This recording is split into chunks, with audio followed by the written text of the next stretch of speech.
बलोचिस्तान के शहर कल्लात से हमारी गिदरोशिया पॉइंट के नुमाइंदा नायब इसरार मेंगल की रिपोर्ट के मुताबिक एसपी कल्लात दोस्तीन दश्ती की खुसूसी कोशिशों से गरीबाबाद काजवे का काम शुरू हो गया, जो हालिया 26 अगस्त 2022 को सैलाब में बह गया था और सैलाबी पानी नदी की पुश्तों को नुकसान पहुंचाकर गरीबाबाद के घरों में दाखिल हुआ था, जिसके बायस अवाम को महीनों से शदीद मुश्किलात दरपेश थीं। कल्लात के इलाका गरीबाबाद का पुल, जहां से सैलाबी रेले का पानी शहरी आबादी में दाखिल हुआ था, साथ काजवे और पुल को भी शदीद नुकसान पहुंचाया था। SSP कल्लात दोस्तीन दश्ती की खुसूसी कोशिशों और महकमा ज़राई इंजीनियरिंग के ताउन से काजवे का काम शुरू हो गया और नदी लुटबंदियां भी महफूज बनाई जा रही हैं, जिसकी निगरानी DSP कल्लात मंजूर अहमद मेंगल, CI इंचार्ज अब्दुल वहाब ज़ाहरी और मलिक नसरुल्ला मेंगल कर रहे थे। मज़कूरा काजवे को हाई मशीनरी बलडोजर के जरिए लुटबंदी की भराई करके बहाल किया जा रहा है। DHQ अस्पताल Kalat, model school, girls college, police line Kalat और दीगर के मेन गुजरा को बेहतर बनाने पर आवाम ने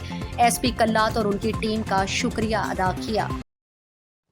मज़ीद दिलचस्प मालूमात और ख़बरों से आगाह होने के लिए Gedrosia point Facebook page, Instagram, Twitter को फॉलो और यूट्यूब चैनल को सब्सक्राइब करें। बेल आइकॉन बटन दबाना ना भूलें